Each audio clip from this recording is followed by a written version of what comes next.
Bolshoi Kichmai seems a long way from the futuristic ice domes of the Olympic Park, but the village is only 1 hour from Sochi along twisting mountain roads. 90% of the residents are ethnic Shapsug Circassians, the indigenous Muslim people of the North Caucasus. In the village folk museum, Aisa Achmizov speaks proudly of his race. The word Circassian can be translated differently, but here it has one meaning: gallant soldier. Just a few villages like this survive.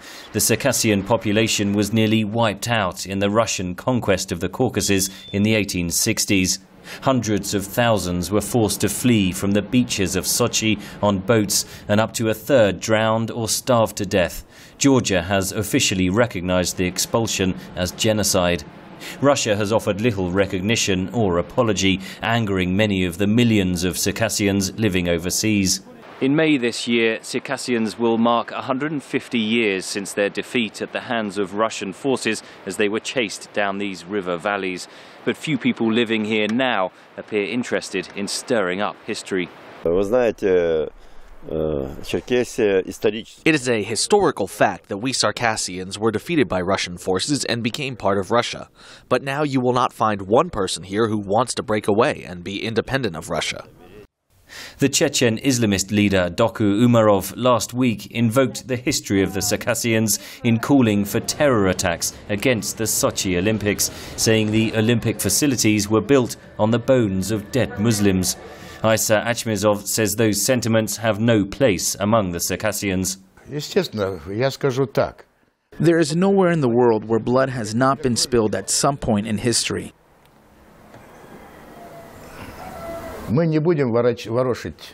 The Olympics is a question for the politicians, not for us.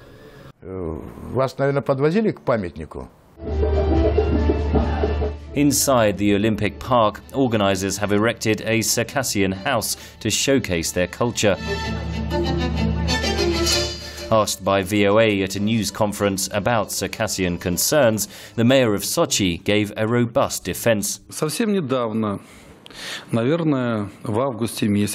Last August, Circassians from all over the world came to a convention in Sochi, and not one person had anything bad to say. Many visitors thought that the Circassians here are living better than they do, so everything you know is incorrect. The debate over the historic fate of the Circassians in Sochi is happening far beyond these remote valleys driven by the diaspora overseas. Circassians here appear more interested in self-preservation and teaching their culture to future generations. Henry Ridgwell for VOA News, Sochi.